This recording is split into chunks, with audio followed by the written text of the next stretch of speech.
Ang walang kasiyahang tatsulok, kwento ni Marilyn Burns, inilarawan ni Gordon Silverio.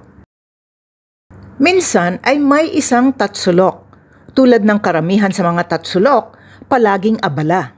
Ginugugol ng tatsulok ang oras nito sa pagbuo ng mga bubong, pagsuporta sa mga tulay, paggawa ng musika sa isang symphony orchestra, paghuli ng ihip ng hangin para sa layag sa mga bangka, pagiging hiwa ng buko pie at kalahati ng mga sandwich at marami pang iba.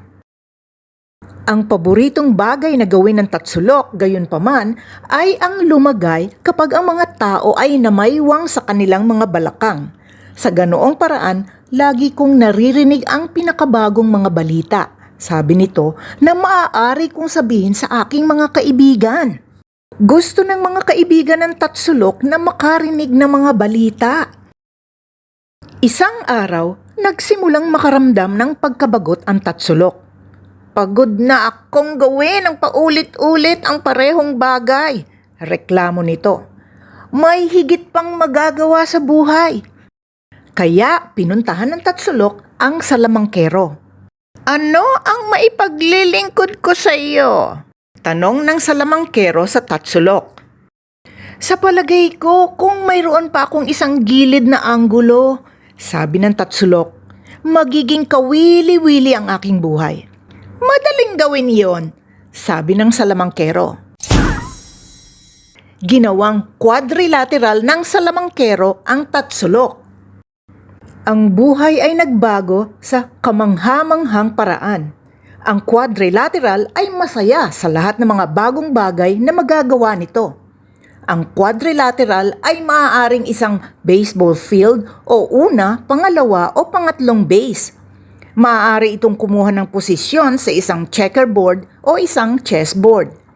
Maaaring ito ay isang screen ng telebisyon, screen ng computer o isang screen ng pelikula. Maaari itong maging frame ng mga bintana o frame ng larawan at marami pang iba. Ang paboritong bagay na gawin ng quadrilateral gayunpaman ay ang maging mga pahina ng isang aklat. Natututo ako ng napakaraming mga kawili-wiling kwento sa ganoong paraan, sabi nito, na masasabi ko sa aking mga kaibigan. Gusto ng mga kaibigan ng quadrilateral na marinig ang mga kwento. Ngunit isang araw, ang quadrilateral ay nagsimulang makaramdam ng pagkabagot. Pagod na akong gawin ng paulit-ulit ang parehong bagay, reklamo nito. May higit pang magagawa sa buhay. Kaya pinuntahan ulit ng quadrilateral ang salamangkero.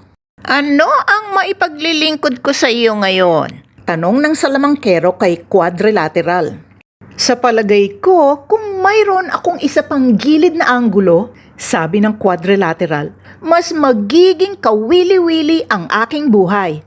Napakadaling gawin iyon, sabi ng salamangkero.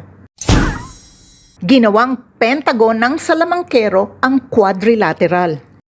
Ang buhay ay nagbago na naman sa isang kahanga-hangang paraan. Ang pentagon ay masaya sa lahat ng mga bagong bagay na magagawa nito. Sa isang baseball field, ang pentagon ay maaaring maging home plate. Maaaring ito ay isang section sa isang soccer ball o lumilitaw sa loob tuwing may gumuhit ng 5 dulo ng estrelya.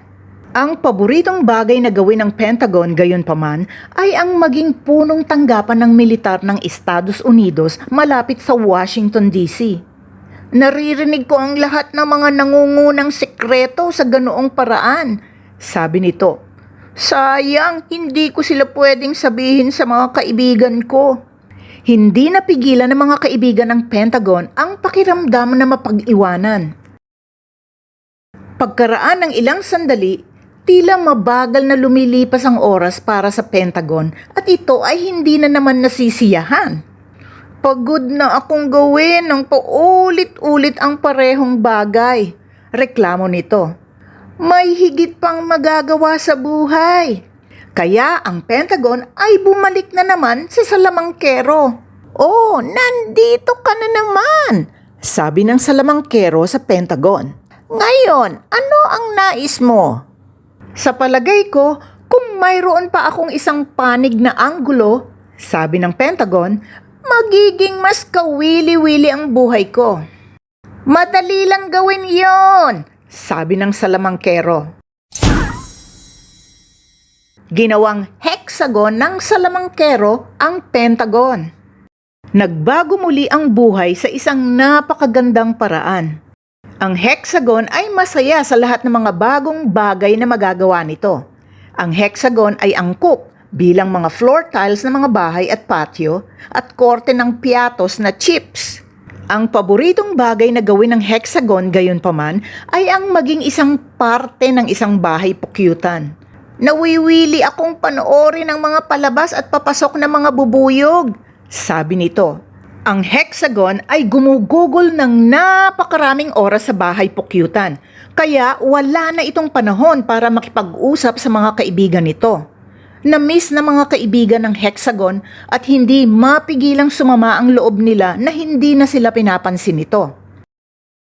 Paulit-ulit laging balisa ang anyong hugis, hindi masiyahan at hindi masaya sa buhay nito.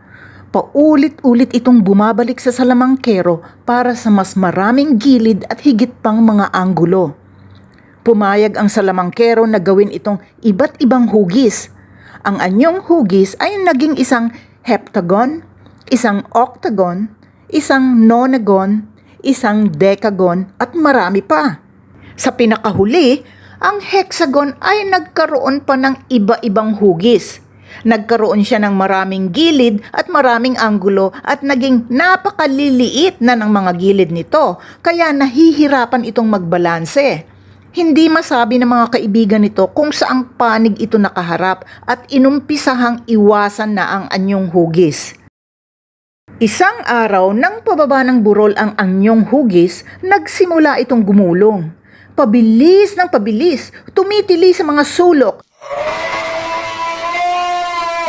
Sumasalpok sa mga bakod at puno, bumabangga ng mga bisikleta at tumatakot sa mga naglalakad. Sa wakas, nang huminto ang anyong hugis, nakaramdam ito ng pagod at pagkahilo at iba yung lungkot.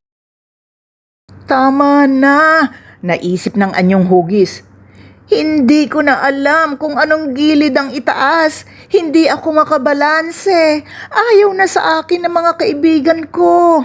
Hindi na maalala ng anyong hugis kung bakit ito naging malungkot bilang isang tatsulok.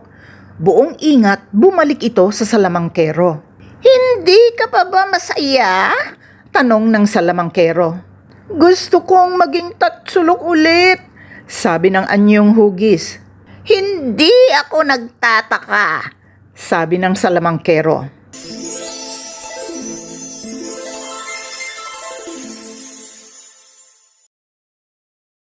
Tuwang-tuwa ang tatsulok nang makabalik muli sa dati nitong hugis at ginawang abala ang sarili.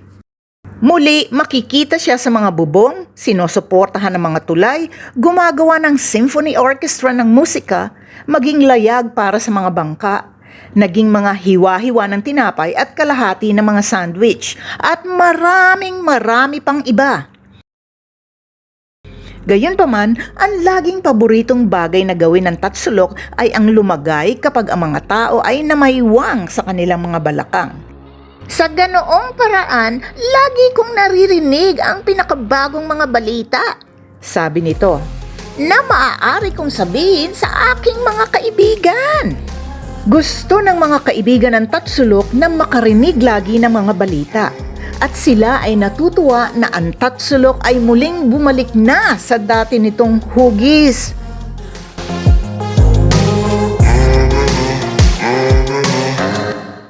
Hello! Kung nagustuhan po ninyo ang video na ito, paki-like lang po at pakipindot po ng subscribe button at click lang po ng bell icon para makatanggap po kayo ng bagong video.